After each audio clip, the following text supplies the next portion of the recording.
Hello, folks, and welcome back to the Bucharest Minor. We are ready to commence with more EU action here as we see two teams face off that have felt the pain of defeat at the hands of NIP. That's right, Vega, Squadron, and Hippomaniacs now facing off in a best of two to see who gets to continue on and who is just completely out of luck and done here. Yeah, and as I said at the end of the last series, I think this is really a gut check series here for Vega. You know, they've had to deal with a lot of drama over the last couple of weeks from coming, very close to where they wanted to be in the EU major qualifiers and then falling just short and having to worry about the minor invite business where they get a direct invite at the last moment. Looked like they were going to have to go through opens for this particular set of qualifiers. And then they are very convincingly beaten earlier today in a series against NIP, where that second game against the Ace Meepo ends in basically it was over 20 minutes. Vega really need to regroup here. This is a team that they should 2-0, and they really need to show that form that they were they were flashing at the beginning of the EU major qualifiers. Things don't get easier, of course, because if they do manage to stay in this and go through, they've got a big challenge ahead of them. OG would be their opponents, who have been looking a little bit more in form. Still being given a little bit of rustle and tussle from the likes of the Final Tribe. But honestly, I think that's more to do with the Final Tribe doing better than people have expected. This Final Tribe are the people that beat NIP. I mean, Vega did as well. So there's definitely a lot of potential options, outcomes, shall we say, on who will qualify from the Europe region.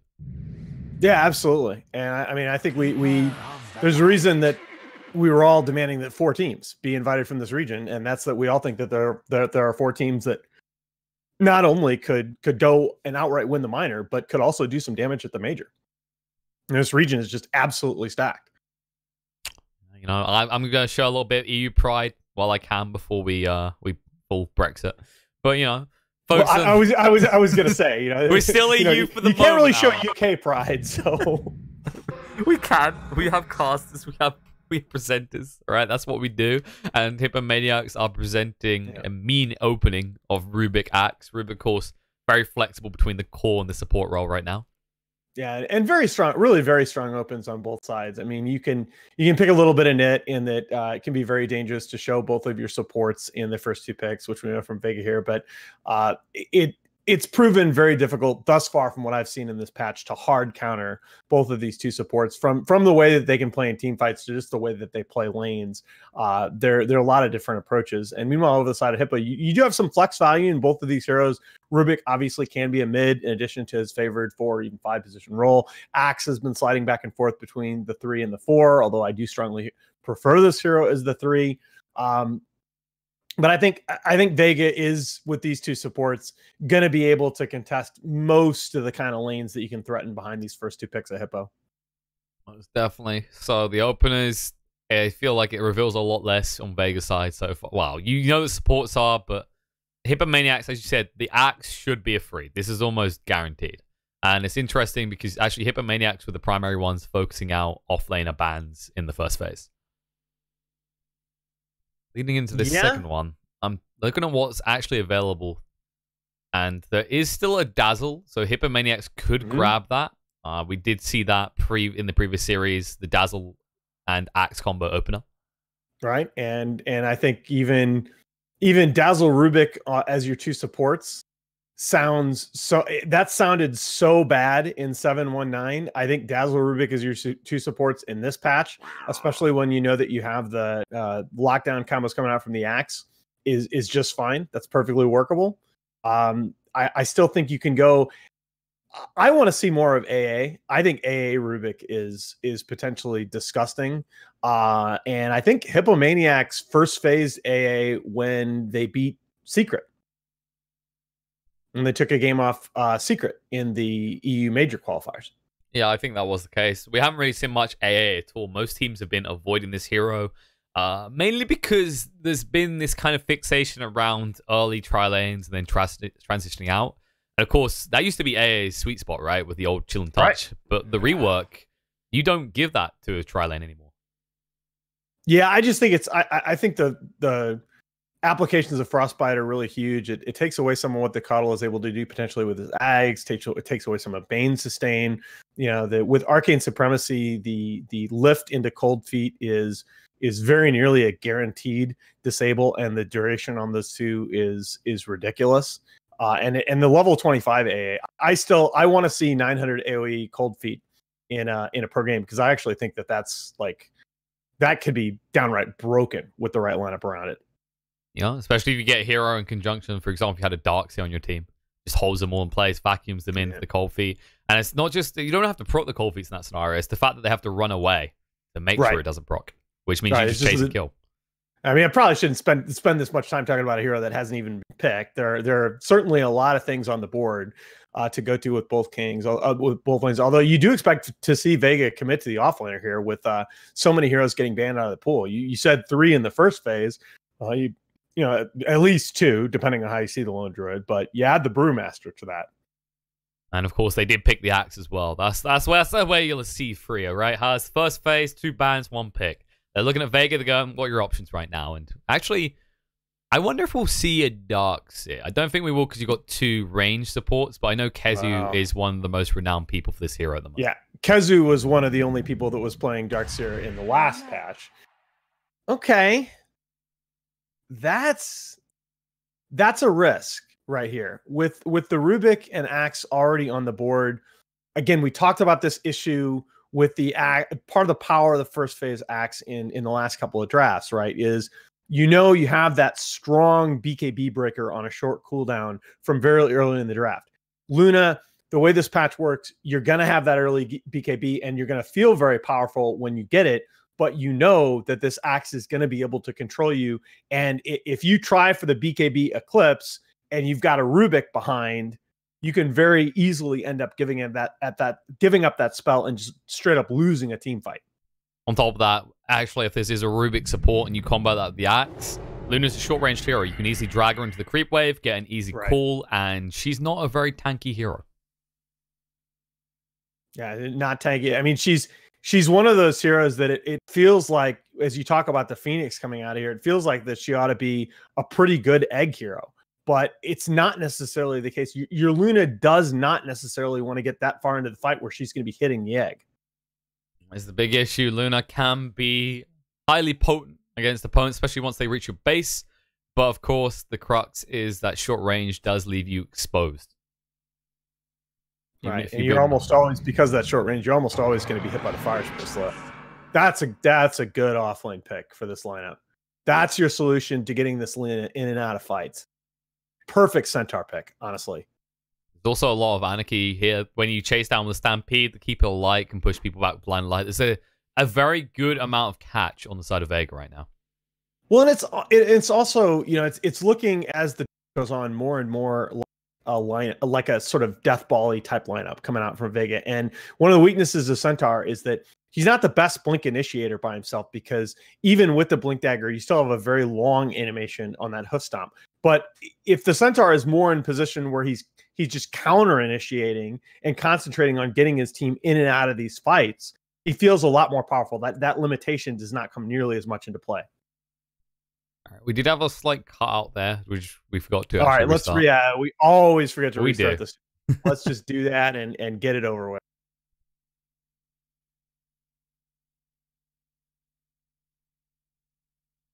All right, folks, there you go. You got 100% Nahaz back on the mic. All right, there we go. That's what we like. And fourth pick, Hippomaniacs. They go for the Deucer. Okay. That's one way to fight up against the Luna, I guess. But you have to remember, this is not a BKB builder, and you're up against the Bane. It is. Okay, so what they're doing here, they're looking at it as, with the Luna already on board, something like an AM just straight up doesn't fit. Like Luna mid seems really bad. And so what are the other heroes that hard counter the Dusa? You do still have mid PL to worry about. I imagine Hippomaniacs, that's probably going to be their ban. Or the Mirana. That's good against the Dusa, because you can put the Diffusal, you get the mana break talent, and there's a Phoenix there, which Mirana is one of the natural counters for that. Yeah, it's the natural, like, Yeah.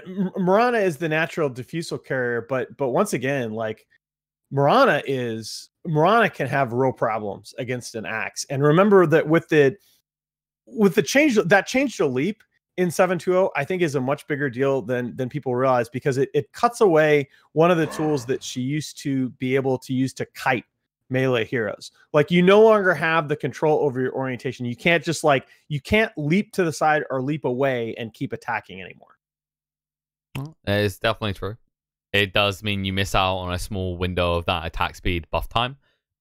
We did see the Dusa versus the Mirana before. Funnily enough, it was also a lineup that had a Luna. And they did make it look fairly feasible when they started deathballing early on, because, of course, you get that buff for the damage from Mirana in conjunction with the attack. So do you ban the Mirana here ahead of the PL? I feel like the PL can maybe be dealt with to an extent with the Axe. And, like, you know, you can actually use that a little bit better in the fight. It's hard, right? Like, both of those heroes seem like they are viable picks for Vega. Okay. I think maybe the PL feels a little bit greedy, though, right? With the Luna already there, compared to the Mirana pick. Like, the Mirana feels like something you could slot into Vega's lineup better and not feel like you're taken away from Luna's farm. And they go for the Skywrath instead. Skywrath, man. Okay. All right, that's something completely different. Screw what we said, folks. They have something else in mind. Huh. We're just not sure what. So what is this, like a... What is the pick that requires you to ban a Skywrath here? I'm just not... I mean, it screws like your Phoenix over. Maybe. It's like a Timber Saw? I mean... And then Deuce's safe lane, which we haven't seen so far. It's been exclusively mid. Morph mid? I don't know. That's weird. It has to be one of these type of heroes. I mean, the Phoenix gets screwed a little bit, but Face is Void. All right, so you're trying to make sure that they can't use the Mystic Flare in your Chronos, but that is a very selective scenario. That's a strange little combo there. I mean, okay, so the Ancient Seal Silence screws with you, but wow, this then also becomes a very slow lineup by Hippomaniacs. Like, they have a lot invested in this Axe getting his items online early and just running around the map. It's he needs Vanguard and Blink in a hurry in this game. Yeah, I mean, you got this big team fight combo, sure, and we see this so often, teams that think they've got it because they got the order right now. But I feel like in this current meta, the way things play so fast, I prefer the Anarchy. I prefer the lower cooldowns, because the game is rapid, and if you've got this big fat cooldown on a Chrono or an Egg, you compare that to what Vega can do. You could pick OD here as Vega now, right? Gives you the save for the Chrono. Oh, they actually banned it. Oh, they banned. Okay. Yeah, Hippomaniac second phase. Fourth ban. Okay. There's the pug down. And yeah, that's... It's not terrible. It can actually handle the Dusa in lane reasonably well with the Decrepifies. Sure. Of course, you do. Although you actually have to be really careful, because you still get snaked, right? Yeah, that's the catch. Although, in fairness, this is one of the faster heroes in the game, so there's a chance you can break away from the snake, which means the Dusa has to start with you as the target, which means you're not losing as much damage, as much health, or losing as much mana. I just think this is too... I like what Hippo are trying to do here. I really do. I just think it's too greedy. I think it puts too much on the Axe and the two supports, because you got this great combo, but it's gonna take a lot of time to come online. And even after it comes online, both of your two cores still need to keep progressing in terms of their farm. It's not like you can just ball up and hard commit to these pushes. You have to make sure that both of these cores are still continuing to progress. Especially and you lose a fight and your towers are just dead. They are dead. And on top of that, it's like this Phoenix pick. I'm just looking at it. Like I said, you've got these two cores that want to keep farming, and you've picked one of the most greedy supports in the game in terms of XP. He needs levels desperately. Do you perchance... there's no interaction between Chronosphere and the new Coddle ult, is there? It's not like Death where you can still drop the Ignis into the Chronosphere and have it work. You should be able to still drop it, because I don't think there's no way to disrupt the Ignis from proccing. Yeah, I don't... Okay, so I just don't know about this Void then, because even if... Fine, what you say is, okay, well, you can just do that, and then Void's just going to kill it. But that's still a couple seconds in Void's Chronosphere that he's not going on people. I just don't. Yeah, I don't know about this. It's also the turnaround opportunities. On top of that, you're talking about a Bane that can just Fiend's Grip you from outside. And let's not forget, folks, Fiend's Grip gets pretty filthy when you get around the mid-game and your Bane just has the cast range talent and has picked up an Aetherlens. Well, and with the new Enfeeble, right? I mean, you one of your cores gets gripped in this game, and that's the other issue, right? Is that neither of your cores, Void can, but neither of your cores in this game for Hippo really want to buy BKB.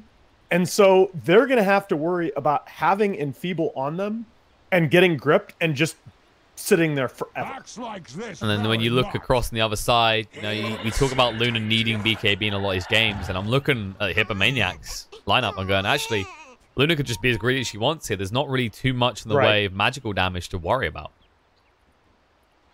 Well, it's mostly to stay out of the disables, but yeah, you're right. I mean, Well, most of the disables, she's going to get disabled anyway. Yeah, that's a huge deal. Like, you got the Call, you got the Egg, you got the Chrono. Those are the big concerns. Telekinesis lift, sure, maybe one day, eventually, Rubik will be annoying once he's maxed out the Arcane Supremacy, but that's a very situational moment in a game where that actually matters for the Luna. She should be bodyguarded most times anyway. I mean, I really kind of want to see this Hippo combo come online because I feel like this team is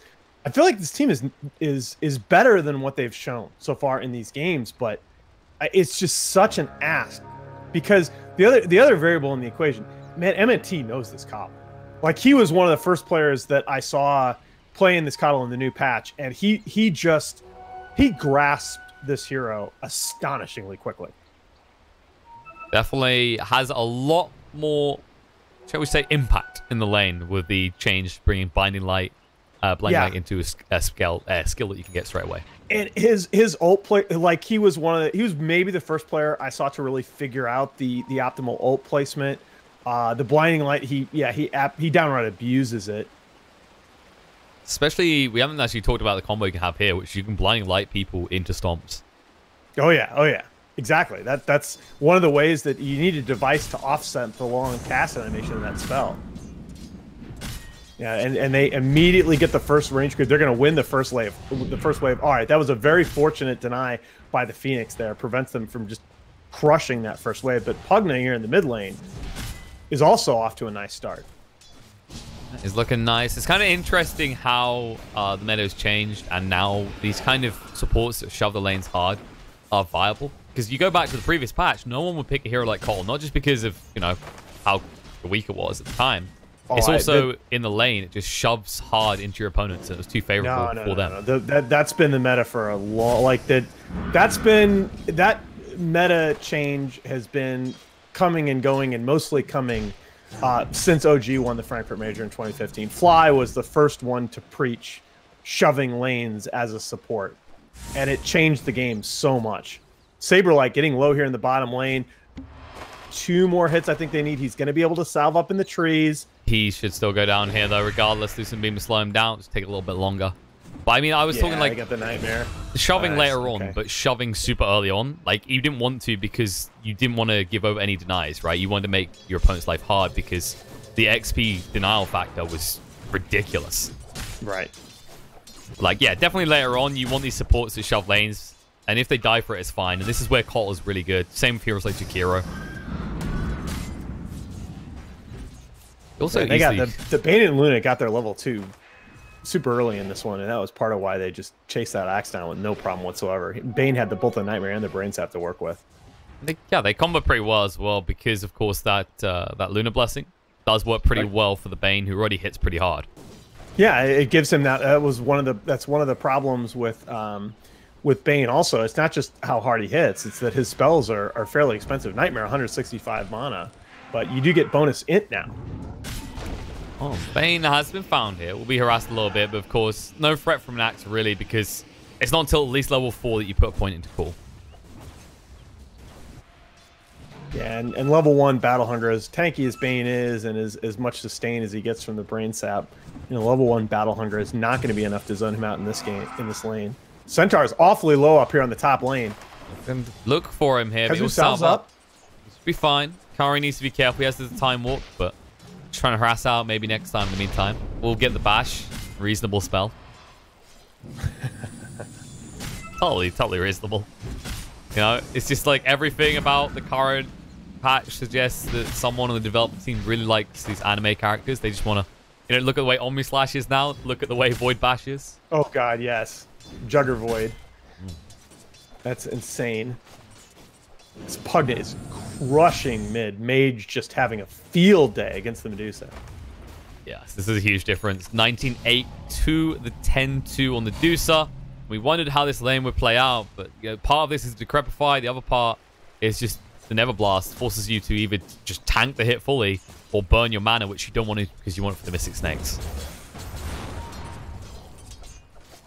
Yeah, most of the other lanes looking like more or less a rub, although the Luna is not CSing particularly well after spending all that time chasing down the Axe. Mage getting pretty low here. Supreme without the Snake. It won't be enough, though. No, not quite.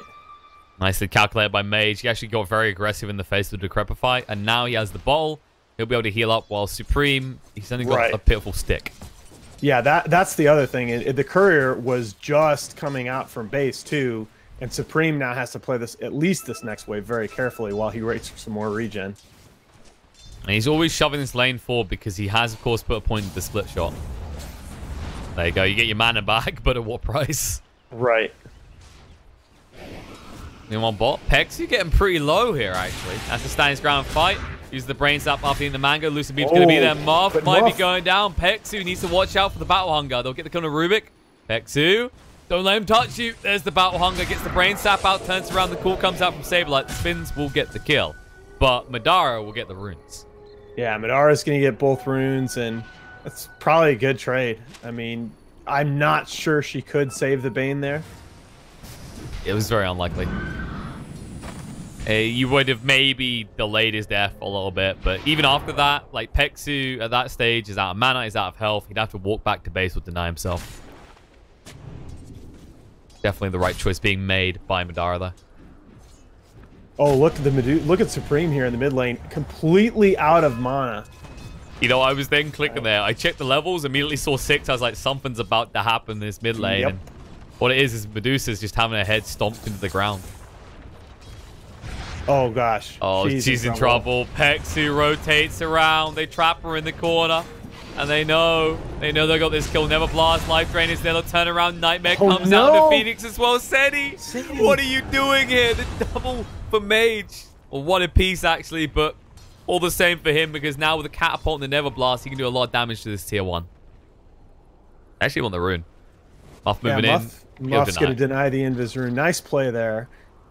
That hurts the Pugna a lot because he's got an empty bottle. Yeah, he identified that the Bane did have a sentry, so he didn't want to actually try his luck there. Didn't want to try and pick it up. Yeah, that effectively might have just saved the mid tower too. You can't actually pressure anymore. You need to actually get full. He does use the shrine, but that means that he's not poking and prodding his tower, and that would have been the perfect time as well. With the catapult there, he would have taken that tier 1. And meanwhile, on the bottom lane, Madara doing just fine here. Got lifted and looked like it might be in a little bit of trouble, but... No, Muff's here all alone, more or less. The Axe had to go use the Shrine alongside the Dusa, and the biggest problem right now is because Phoenix is sapping up mid, they know that Void's all alone. You can just see them making sure it gets nowhere near the creep wave. Well, and the Phoenix can do absolutely nothing as Pugna just stands here and kills the tower. Pugna basically giving a freebie, and meanwhile on the bot lane, Madara picks off the Rubik here. They just ignore Axe completely. It was just a little bit weird when the Axe left for the Shrine. It was Muff just kind of continued playing up and was taking her ass and taking her ass, and you know, he felt a little more secure when Saberlight comes back to lane. But yeah, you got quite a bit of burst damage coming out from those two heroes on the Radiant side. Pop. They want this. Mage has arrived. They can't get the kill in the Void. They'll happily take the tower. And actually, Curry's nowhere near 6. Still got half a level to go. That is a clean win if you can take this tower. There's no way to really stop them. They don't want to contest either. Mage is in a whole other league right now. No one can really deal with him. Yeah, that lane against the Medusa, that is a Pugna favored lane, I believe, but I don't think it's supposed to go quite that badly. And boy, Curry just, because he has the sense that he's up here. Does indeed. And I think the other issue you're looking at here is, yes, Dusa now has an XP advantage over the Pugna, but Pugna does a lot more. It's not like you're on this type of hero that can then punish Pugna with an XP advantage. Well, and the net worth too. I mean, Pugna's sitting up there with 1,600 net worth on the Medusa, so the level advantage is really mitigated. Pretty negligible. Stampede used, bot lane. Oh, trying to get this Madara life drain will protect him. Yeah, there you go. They might turn around though. They see this. Oh, they just blow up Muff.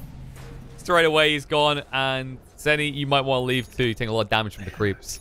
Muff just playing a little bit loose on this Rubik, just not respecting the nuke potential of the enemy heroes. I mean, but between Brain Sap and Lucent Beam, Rubik, you're squishy, buddy. He is indeed, especially seeing as, the changed Arcane Supremacy we talk about. Yeah, you no longer have that defensive aura, right? Exactly. Got more aggression, but less defense. And we're just watching the top lane as you just saw multiple times Curry. He wanted to Chrono onto the Cottle, but he can't. And Axe in the bot lane going down so easily as Mage rotates for another tower. Team, please stop feed. I mean, that's got to feel so bad as your Medusa when you're just sort of trying to claw your way back into this game. There's no recovery in sight at this rate. If they keep letting Mage take towers like this, this is freebie after freebie. Well, there's just not that much they can do with it, and this is why we criticized the greed of the Hippo lineup, especially against a Pugna. I mean, you're not down 3 towers. Yep, definitely that type of hero that can actually apply that early aggression to punish you when you take these 2 carries that want to farm constantly. Runes are up, and that's just crippling even more. Vega, they take every rune. Hippomaniacs are being starved.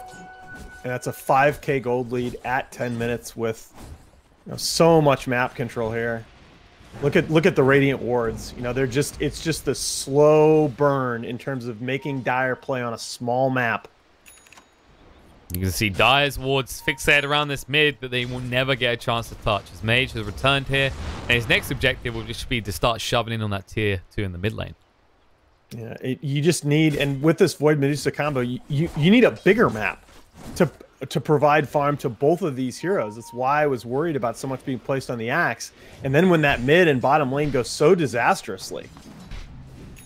And the only one doing maybe okay is the Void, but actually he's behind the Dusa now. He has just picked up the treads, and he still is reluctant to commit a Chrono to anything. Can't blame him with that lack of damage as well. He needs like a Mask of Madness before he can actually burst through anyone. They're not going to smoke though. If they can drop the egg as well, they might be able to find someone. The problem is, there's so many people that you can't have in, that have to be in that Chrono rather. You have to have the Call in there if he's nearby. You have to catch Pugna. It just stops you from killing people. Yeah, and they may pick off this Coddle Centaur duo top here, but remember we've got 2 Radiant heroes rotating on the backside. Mage is here, baby. You're gonna turn around on him here. The Ignis is just get dropped down, and oh no, they're in a lot of trouble. They steal the Ignis in return. Bane, he's stuck staring at the eyes of the Deuce. Is gonna run him down. The call in the back foot catches him the Pugna. And now the Chrono is there. They take a lot of damage to the Nether Blast. They'll get the kill in a Pugna as well. And that was probably the best they could hope for out of these Chronos. Absolutely. Absolutely. The other two Hippo heroes coming in right at the time to make the difference there. I thought that the Coddle ult placement looked decent. Medusa was out of mana by the time she popped Stone Gaze, but the difference is your other 2 heroes are in position to come in and influence the fight.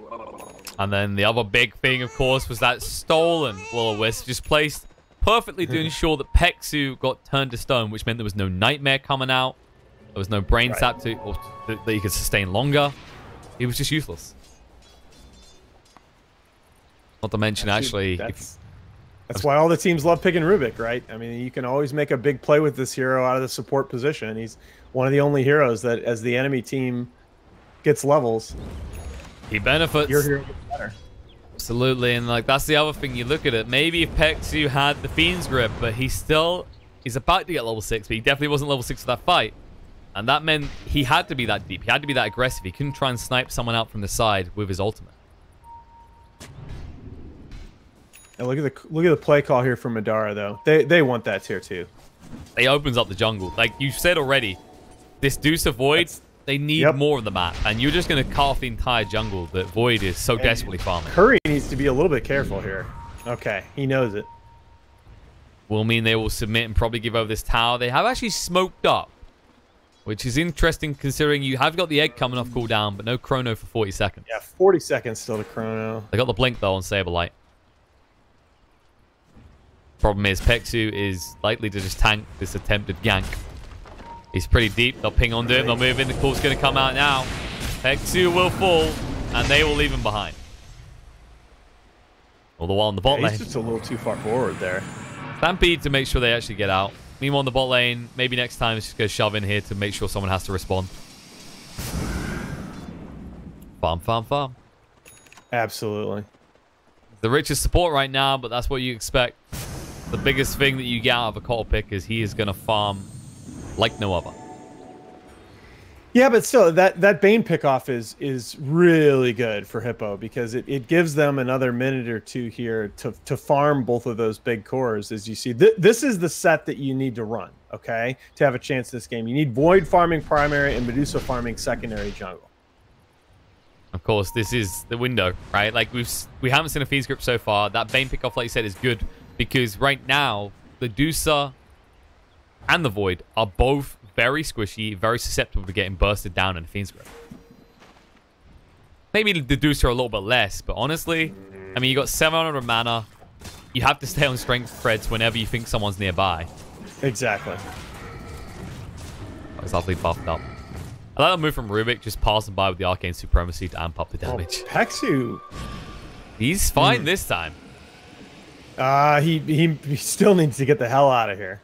Okay. Well, Madara's frontlining right now. They have to be careful because the chrono is back up. The runes. Oh, look at Mage in the Dire Jungle forcing out the Stone Gaze. Wow. They actually had no choice there as the life drain was being used. And you find the Deucer on her own. She has no lockdown. That alleviates some pressure. But the good news for Hippomaniacs is they do have these layers we talked about in the draft. You've got the Axe for the Blink initiation. You've got the Egg. You've got the Chrono. There's so much that Vega have to fight into. They always need this pickoff before engaging.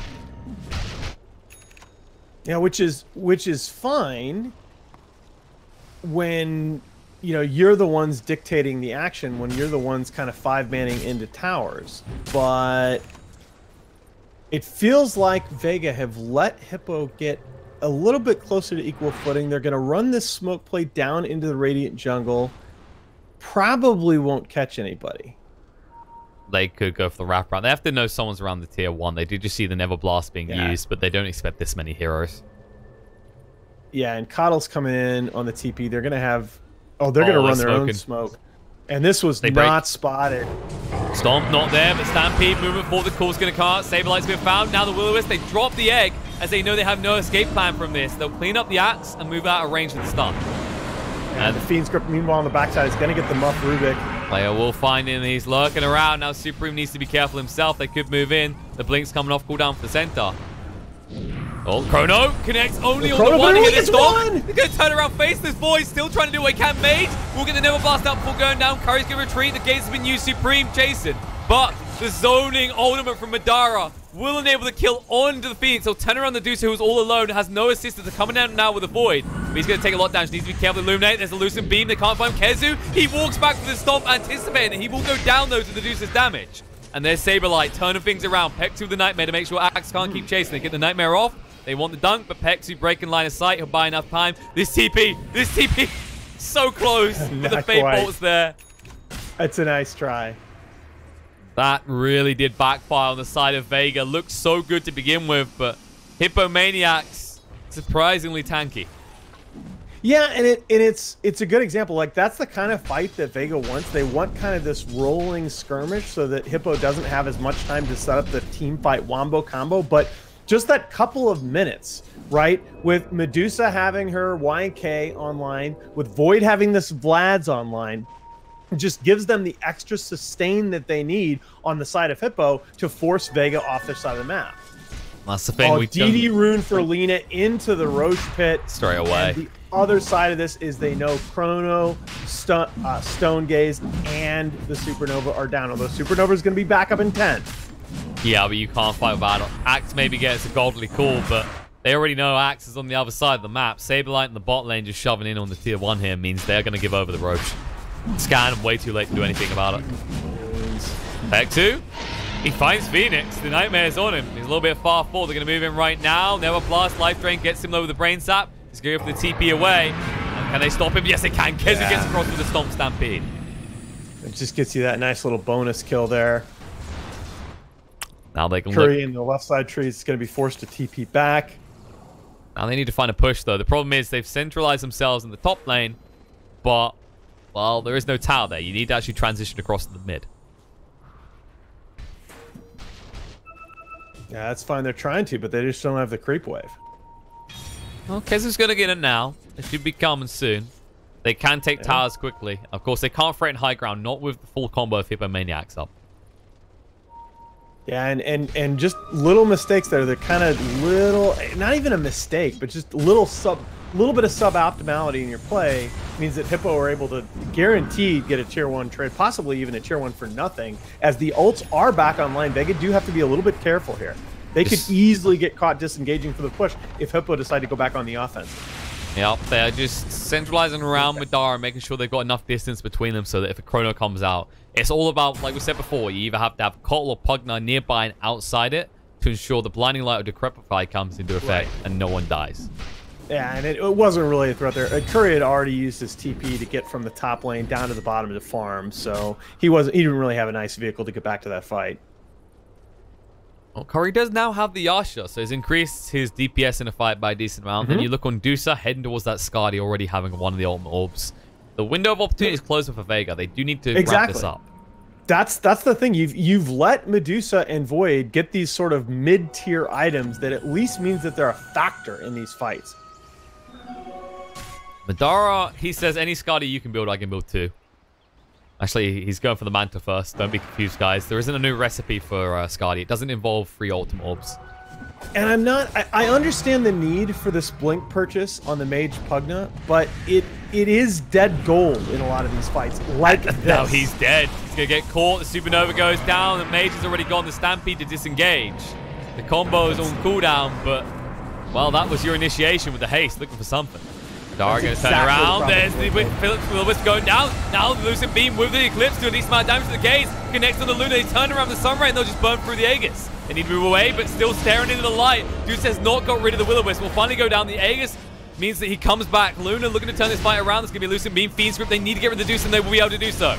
Stomp maybe a little bit too late. Never Blast gets the kill. Moving through Madara. Chasing Lucent Beam's there. Rubik's down. On the other side, though, Pexu is claimed by Axe. They're going to move in. Bash is there. Mage to Decrepify to protect himself. Should be fine. Saberlight tried for the call, but fluffs it as he was interrupted on the blink. The buyback did come out from the Bane, but he's looking in the wrong place as a Saberlight. Well, he takes him on a little kiss chase. Yeah, heavy commitment there as 2 Vega heroes buy back. Yeah, that was definitely not the fight they were looking for. They tried to poke apart. They thought with the blink, they could just pick off the Rubik easy peasy, but, well, the side of Hippo were waiting. Yeah, that's the problem, though, is that once you get caught in that chrono, that blink just becomes 2.5k dead gold. Aeon Disc might have been a better choice. In fact, he's going for Yule's next. Yeah, Mage that's what I wonder. I feel like he needs Aeon Disc desperately. Yeah, I mean, you know that Void is going to complete his BKB like never in this game.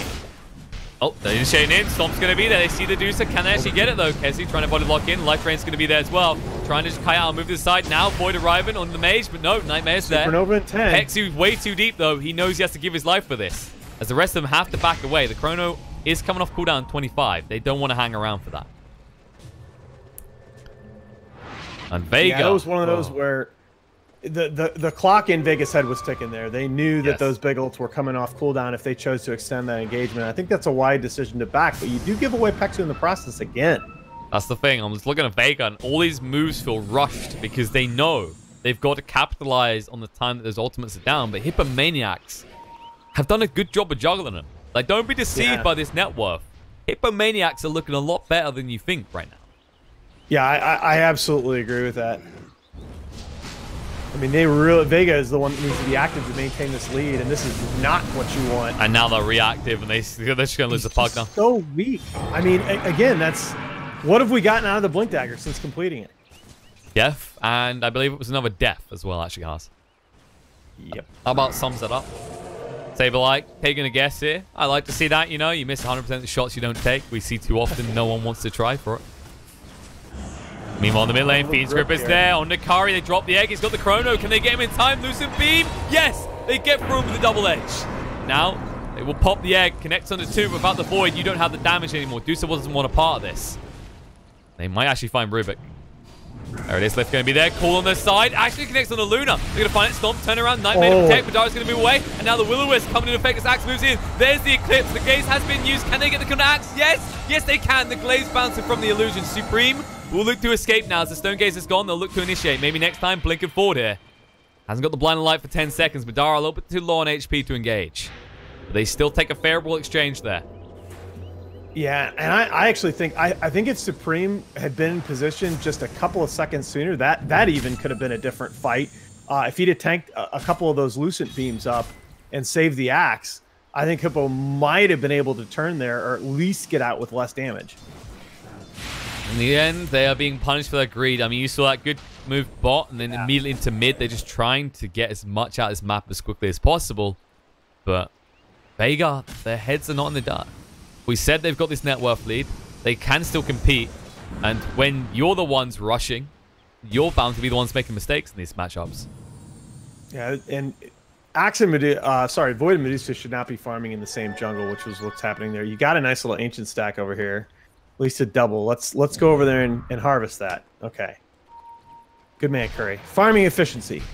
There's clearly a little argument there as Supreme was moving that way. Then immediately just Curry's exactly. like, no, this one is mine. It's like, but I got a DD rune. I don't care. I need a Maelstrom. Oh, in the mid lane, though, Supreme can be punished for farming here. Life Drain just pushes him closer to the Pugna. He has no escape plan from this. Stone Gaze coming off cooldown now. He gets so low, but no. Muff covers the escape. Yep, just a little bit too tanky with the 2 ultimate orbs there. This is what I'm saying, that it doesn't necessarily need to be a big item. You let these heroes get online a little bit, especially in this patch. And you pay the ultimate price. Got it. Picked up, and now pretty damn scary. You're going to need some serious lockdown here. Of course, they do have the means with Decrepify, but that does mean your Luna can't right-click this. It's going to be all about looking for an Eclipse combo in that scenario. Should be a smoke coming out for Hippomaniacs soon, I'd imagine. They want to try and capitalize on this, right? You just stick the Medusa up against the tower, you wrap around the back. They're going to do it without a smoke, though. They have sentries. I mean, it is nighttime, and all your stuff is up. They have to play so carefully. And once again, this is... You made this comment earlier that, you know, Vega's presence in this upper left portion of the map, Roshan's not up, and there's no tower there. They are overly invested. Like a little bit at that time.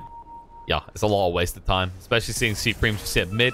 You can look for a wraparound opportunity, maybe, but that's a long way down to reach there. Now the call coming in. They found the Centaur, trying to drag him away. The Willows gets dragged in. And Axe stuck here in here. Can't do anything. The Egg's going to be committed. The Gaze as well.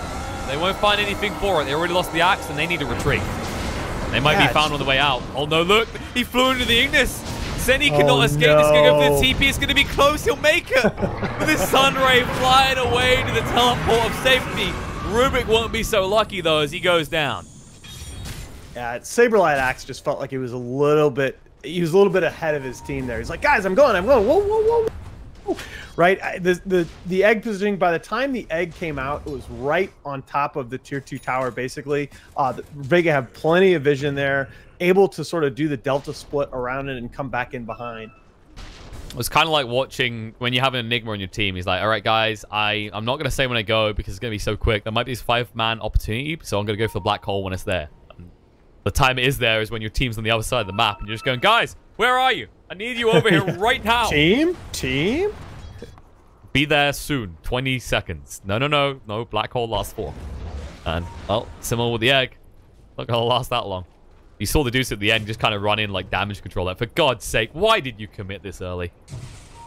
Yeah.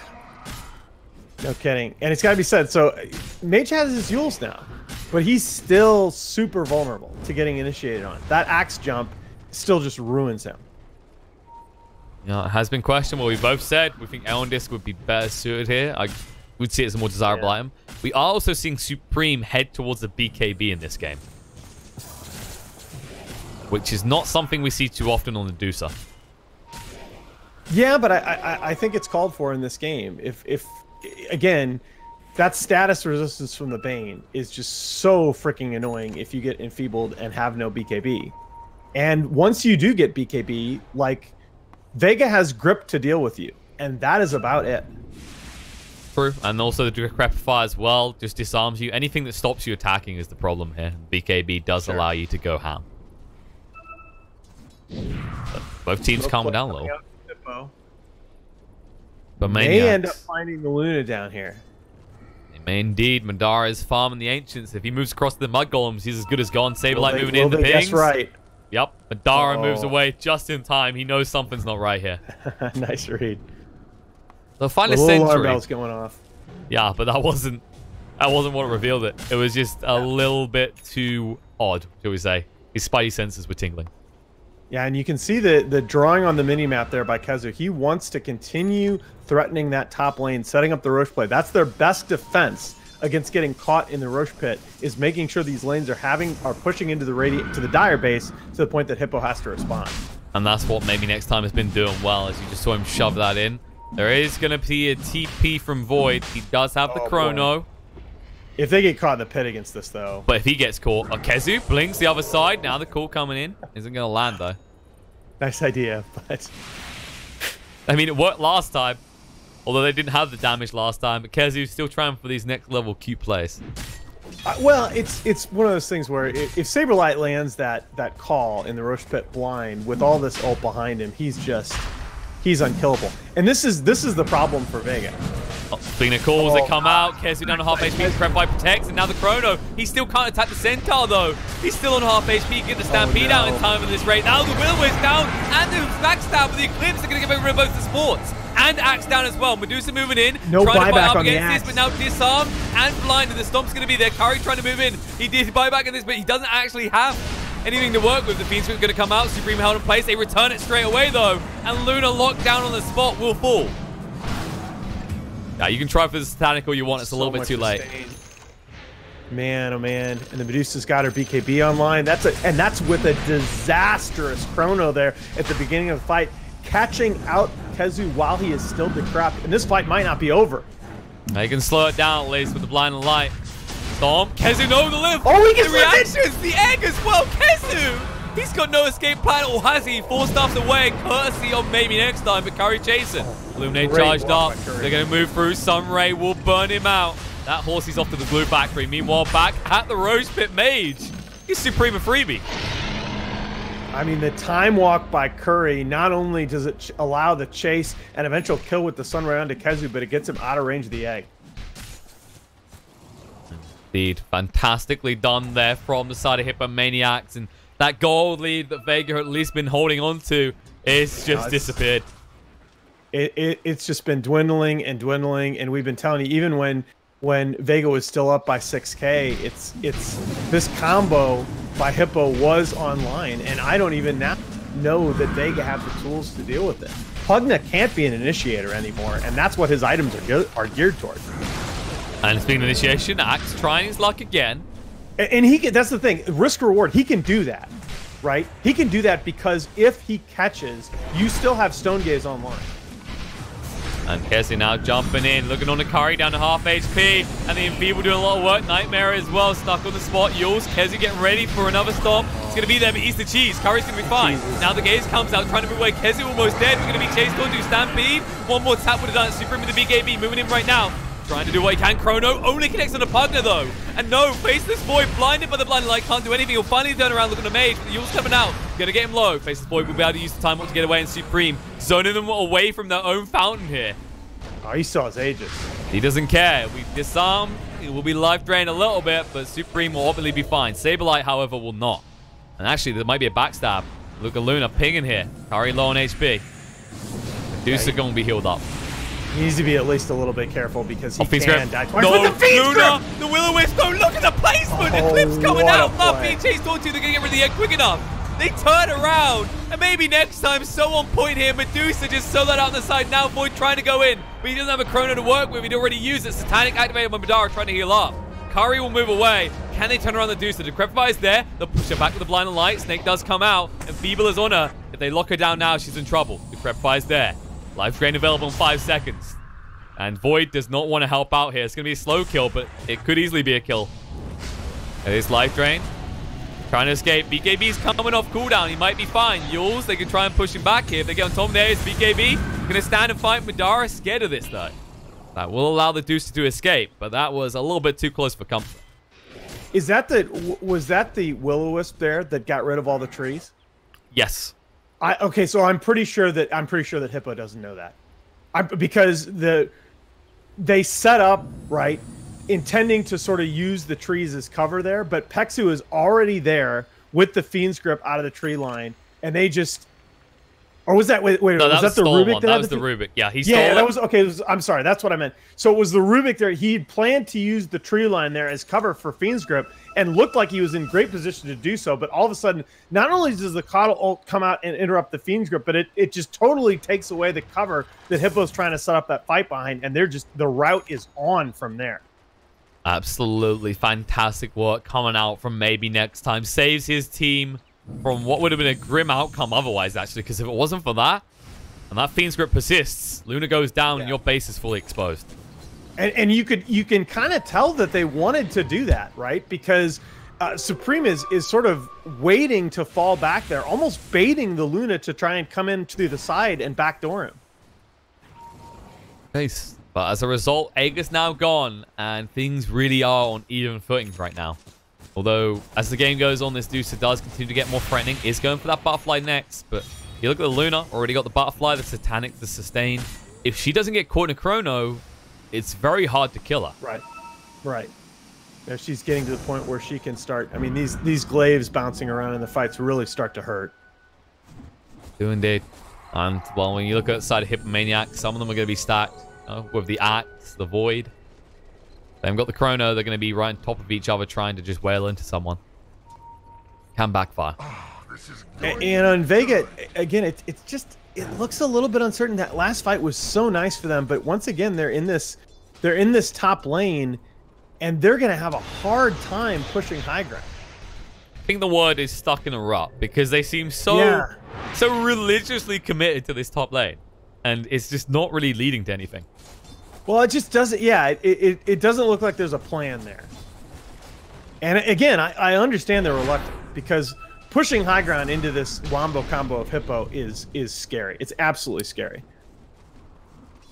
But at the same time, because you always commit to that top, you just give Hippo the keys to your jungle, and they've been using it to the full potential. You just give them space around the map. I mean, anytime Medusa and Void don't have to be farming the same creeps. Now, I say that, and they are all more or less on top of each other on the map right now. They're very close teammates. Okay, so the top push here is finally reaching the steps of the Dire base, but all you have behind it is this Coddle, and this is just free farm for the Medusa at this point. Yeah, actually, I would have liked to... I thought maybe if he hits the blind light, you get more chip damage on tower, but he's a little bit too defensive. He's worried. He knows Axe could be there anytime as he just show up. Yeah, that's the problem with it is that they don't have any vision on that part of the map right now. So he has to respect the potential Axe jump, even the Rubik lift. Now that Rubik has the blink. And now you see Vega. They're smoked up. They do have a DD on Luna. They won't be able to capitalize on it, but if they can find Void here, they're going to Stampede. Comes in the stomp as well, and there's the Eclipse. Shotguns him down. Absolutely He's gone. Absolutely worth. I say shotgun, more like a goddamn Gatling gun with that Eclipse online. Ooh, and they did have to blow both the Eclipse and the Ignis. Yes, and Void does have buyback. They'll probably look to force it here. So that's not ideal, and I mean, they should know that the Void has buyback and be ready for that, but if they hard commit to this push, they can still get punished really badly. Yeah, they have to be very careful, because if they start with initiation from Axe, that sets up a perfect buyback chrono. Not great Nether Ward placement. Not only do you get the Nether Ward killed, but you give that Nether Ward to Rubik. Well, they're going to back off, though. And as you said, Nether Ward now another element that Rubik has to buff his high ground defense of his team. But Vega know it. They know they can't get on the high ground at any stage. They need to wait for Roche. And this is okay. Okay, what is happening right now from the side of Vega, you're very happy with, right? If you can choke off the map and hold Hippo inside their base, great. They have two heroes that absolutely must continue farming, not just get farmed, but need to continue to farm as the game goes on. The problem though is that Vega's lineup isn't such that they can establish sufficiently broad map control. The Hippo heroes have still been able to get out on the map, although maybe the Void pickoff is giving them a little bit of pause. Quite possibly. They have to realize the vulnerability of him. They are actually going to continue to stack damage on him, though. No intentions of getting a BKB anytime soon. And this is, again, I'm actually kind of shocked that the first Aeon disc pickup in this game is by the Keeper, because I think this item, when you're talking about the Wombo combo of Hippo, I think this item is a value item for potentially for several heroes on the side of Vega. Most definitely. We expected Pugden to be getting one. Instead, he says Dagon's, guys. Dagon's the answers. He's identified that this Void, he doesn't want to build a BKB. So we'll just teach him why he needs one. It's definitely one way to go about it. Although, at the same time, it's not like you can have that additional nuke damage out of a Centaur since they reworked the talents. Because remember, the other thing, though, about the Aeon, that they added the 50% status resistance to it, didn't they? That's a 7.20 change.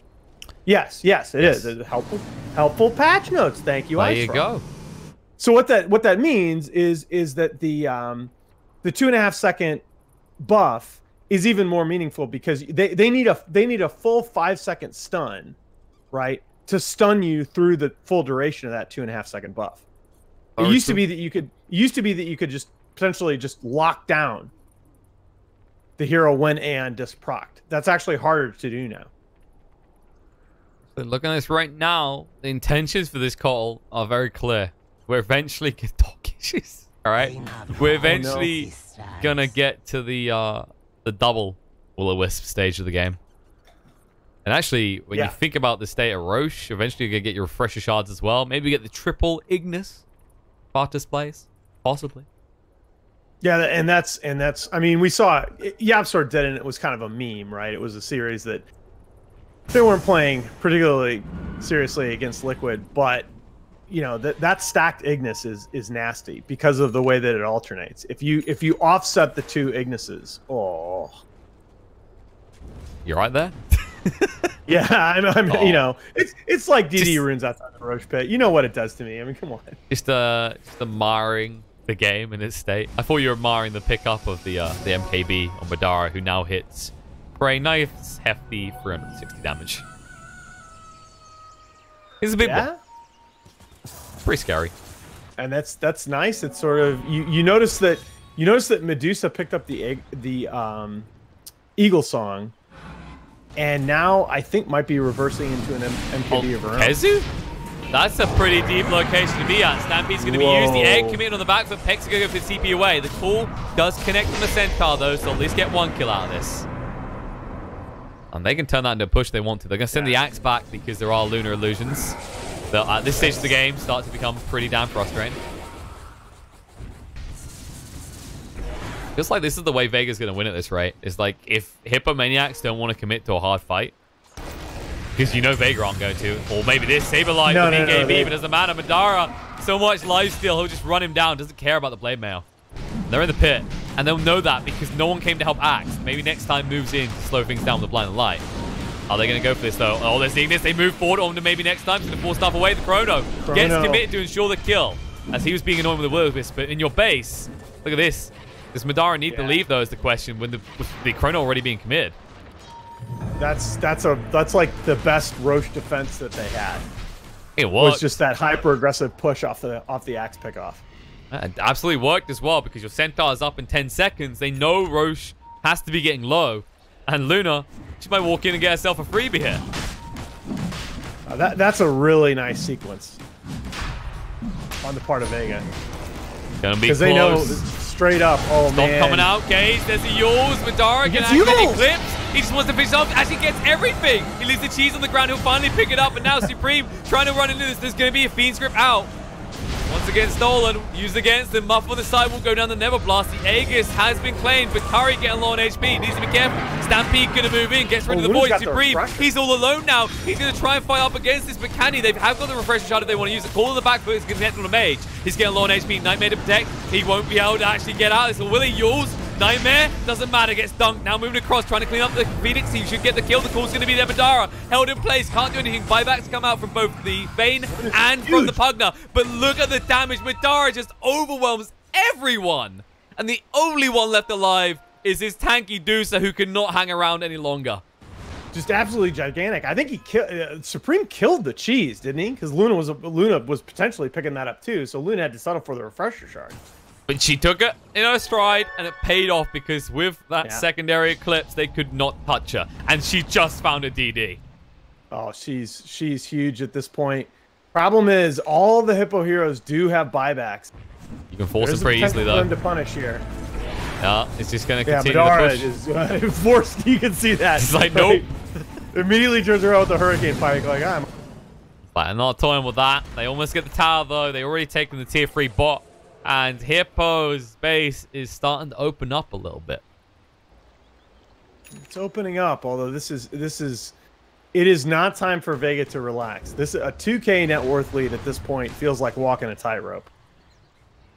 It's definitely getting intense, especially when you consider that one side has one right-click carry, the other has two. That's I mean, sometimes that's as simple as the calculus gets. And it's just, you feel really good about that last fight, no doubt. But you're also looking at it as we had a lot of things go in our favor. We had the DD rune, we had the Roche down to very low health. And we still had a hard time controlling Supreme in that fight. He's going to get much more threatening as this goes on. And, well, actually, the side of Hippomaniacs trying to threaten right now. They've smoked up. They were checking with a scan. And it's not just the threat. It's that Medusa's damage is finally coming online. It is indeed hitting for around 350. She's hard to kill, and you now have to deal with her. You can't just CC her. They're going to move in. They actually try and poke pro. They want a chrono opportunity here. They can't go high ground yet because the lunar illusions are just shoving it out. That's funny. A lot of wasted time by Hippomaniacs. The smoke does not connect onto anyone. But things will calm down here. Hippomaniacs probably just need to go back to farm, and Luna does still have a net worth lead. But like we said, 2 right-click carries versus 1. Makes all the difference in this type of game.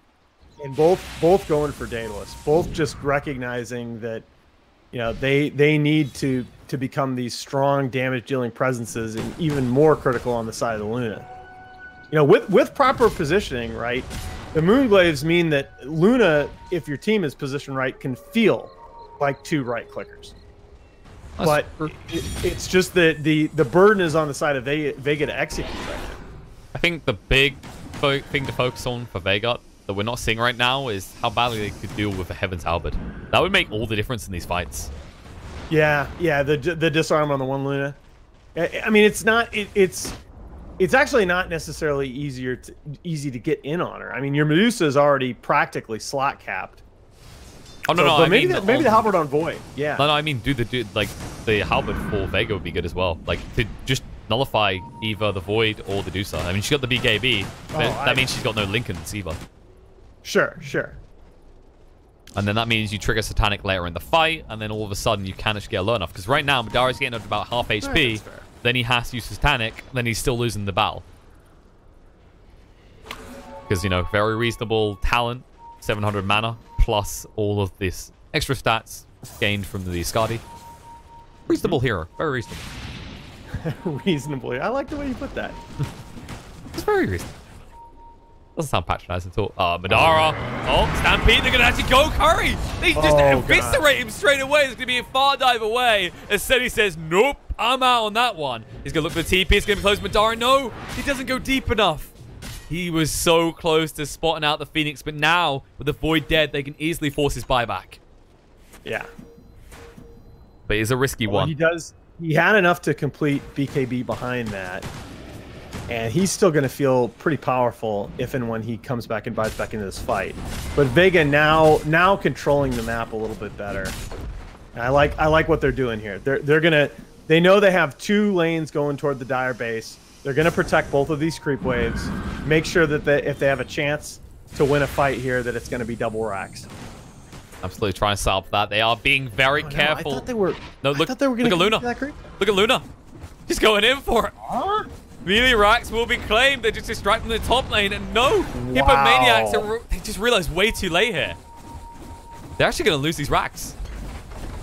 Guys, they can't leave it either. They have to commit. They're going to dive in. Oh, the Yules interrupts the Phoenix. Now the call's going to come out, but can it do enough? They drop the egg finally. Now they just need to retreat. They haven't got the Stampede to work with. They'll leave Pexu behind.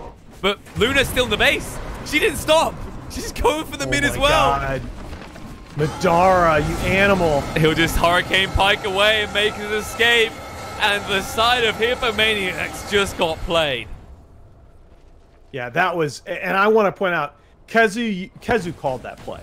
You could tell from... I didn't necessarily see the Luna coming that hard at the time, but you can tell from the way that he drew on the mini-map that they were going to be able to threaten both the top and the mid lanes, and that Hippo was going to have a choice whether to commit to the fight, as Vega had plenty to threaten in position top, or go and deal with the Madara Luna. That's a really nice shot call, and Vega, as a result, feels some desperation here. They're going to go right for the Rapier. Yep, Hippomaniacs do not have any choice. They have to be all in on this. You can already see the move. The line being drawn by Madara saying this is what they're going to do. They are going to fully commit because they know they are on the ropes. Curry needs the chrono of his life right now. Meanwhile, Madara just getting everything ready in the bot lane, and will return back to base, ready for the defense. They're moving in for the melee racks now. Glyph does come out. Madara, is he? I mean, no, Madara he's going to race can take this. mid. Yeah, but he needs to be his team. Chrono is going to come out. Only connect on a Pugna, though. Stampede's going to be there. Supreme Force uses BKB. Mage, Aeon Disc is proc. Yule's in the air when it comes down to prep fights there. Blinks away.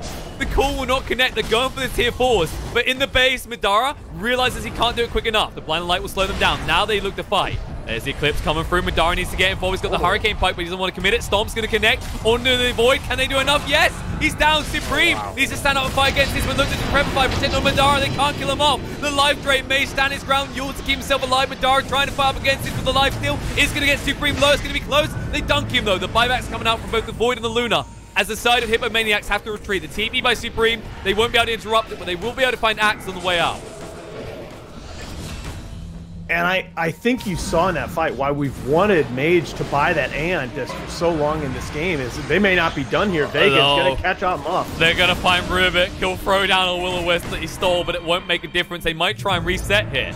They look like they want to. Supreme going back in on full HP. Looks like the gates coming out. Mage, Nightmare to protect, and they're moving in. The Sunray as well. If they get Madara, they can bring this egg. Come in as well. The Crepify protects Madara for the time being, but he has to keep running. He's so low, but he will be fine. The Life Drain to protect. The blink away in time by Mage. The egg now on cooldown. They do not have chrono for another 40 seconds.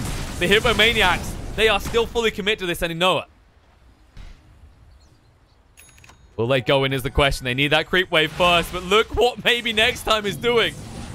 Oh, gosh. Balls of steel, but it pays off because now they'll be healed up and ready when Hippomaniacs come on. The problem is there'll be a chrono available in 20 now. Muff with the Dota 2 version of the escort quest here. He's having to shepherd the creep wave. Come along now. Come along. Over here. Yeah, buildings this way. Let's go.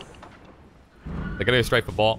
Storm. Curry going in. He's alone here right now. Buyback coming out from Pexi. Now Lucy being there. BKB from Curry. He's got the chrono in 2 seconds. Stampede. Kezu trying to move away. There's going to be a dive pretty deep here. Slowing things down. Feeds Grip comes out. Interrupted though. Now they can move in. Chrono. He catches a lot of them here. Maybe next time. And Luna inside this. Yule's going to disrupt them though. Madara going to move away. Buyback comes out. Max.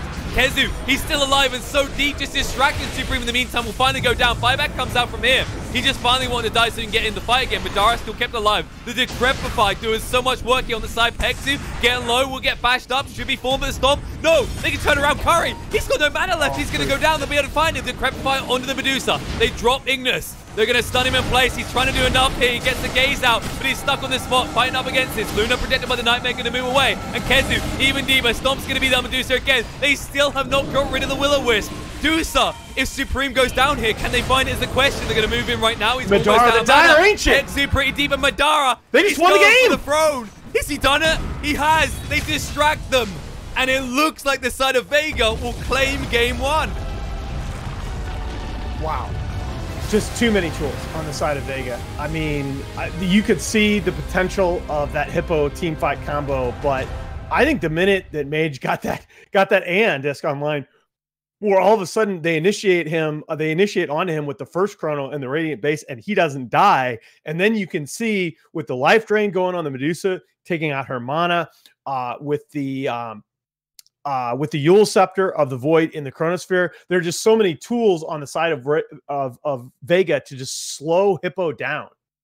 And you look at that game, you look at the way it played out. We were worried about this 2-core draft from Hippomaniacs. It was rough to begin with, but once they started to hit their stride, what you've really got to admire is how quickly Vega, because they were trying this from a very early point, especially maybe next time, just tried to commit to setting up for split pushes because they knew they could not take a direct fight. Well, the other thing that we need to talk about, we were worried about this 2-core potential, but Curry never got that much farm, right? He finishes with 477 gold per minute compared to the almost 800 of his own Medusa and the 880 by the Madara Luna, 19, 2, and 9. What a stat line there. The Void, and you could see it by how quickly he was dying in those final fights. The Void had the potential to become the second scaling carry in this game, but because of the item build that he went, BKB and the Vlads and the Manta, you really only have one damage item on this Void, and he's not that tanky. And as a result of that, he was not able to dish out the damage. It always came down to this, can they kite them? And you have to give it to Mage. The amount of Decrepifiers that just saved the day against this Rapier Medusa made the difference. Yeah, absolutely. I mean, that's the thing that once Curry started to feel really weak, there are just so many tools on the side of Vega Squadron to just delay and kite this Medusa around. She starts to feel like a siege tank where you got the Decrepify, you got the Yules. Just let's deal with her. Let's kill the rest of the team. And then we isolate her for the finisher. That does mean Vega take a 1-game lead against Hippomaniacs, but the action's not over just yet. Hippomaniacs can still strike back.